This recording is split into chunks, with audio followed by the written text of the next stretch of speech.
मध्य प्रदेश में सोयाबीन का उत्पादन करने वाले किसान गंभीर संकट से जूझ रहे हैं। कुछ दिनों पहले तक मध्य प्रदेश के किसान सूखे की मार झेल रहे थे, लेकिन उसके बाद हुई बारिश से सोयाबीन की फसल में कीड़ा लग गया, जिसकी वजह से मध्य प्रदेश में करीब 53 लाख हेक्टेयर क्षेत्र में सोयाबीन की फसल पूरी तरह बर्बाद हो गई। लेकिन मध्य प्रदेश की शिवराज सरकार किसानों की फसलों का सर्वे करने की बजाय इवेंट में जुटी है। यह आरोप मध्य प्रदेश कांग्रेस के अध्यक्ष कमलनाथ ने मीडिया सलाहकार पीयूष बबेले ने पत्रकार वार्ता आयोजित कर सरकार पर लगाया। मध्य प्रदेश में राजनीतिक ड्रामेबाजी चल रही है। जिन्होंने 18 साल में सिर्फ जनता को त्रास और संत्रास दिया है, वो आशीर्वाद मांगने का पाखंड कर रहे हैं। दूसरी तरफ मध्य प्रदेश की जमीनी हकीकत है। आज हम मध्य प्रदेश के किसानों के संकट को लेकर आपके सामने आए। हम और आप सब अगर सीधे खेती से नहीं जुड़े हैं, किसानी से नहीं जुड़े हैं, तो अप्रत्यक्ष रूप से जरूर जुड़े हैं। हम में से कौन है जो अन्न नहीं खाता? हम में से कौन है जो फल और सब्जी नहीं खाता?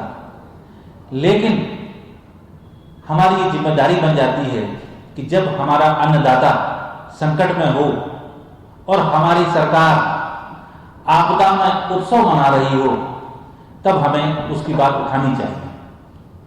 अगर आपने देखा हो तो पिछले 3-4 दिन में या बल्कि हफ्ते भर से प्रदेश के अलग अलग जिलों में किसान कलेक्ट्रेट पर, मंडियों में, खेतों के बाहर प्रदर्शन कर रहे हैं। और इस समय जो सबसे ज्यादा परेशान है वो सोयाबीन का किसान है।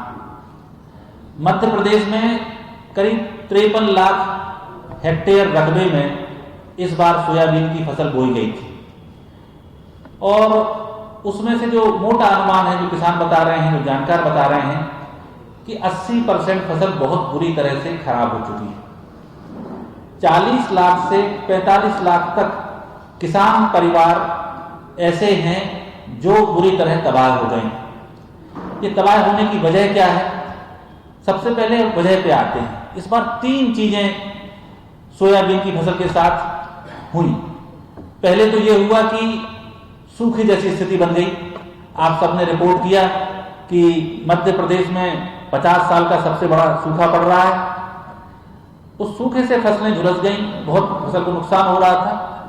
तब ईश्वर की कृपा से बारिश आई, लेकिन बारिश इतनी ज्यादा आ गई कि उससे कहीं कहीं फसलें सड़ने लगी और फसलों में कीड़ा बड़े पैमाने पर लगा।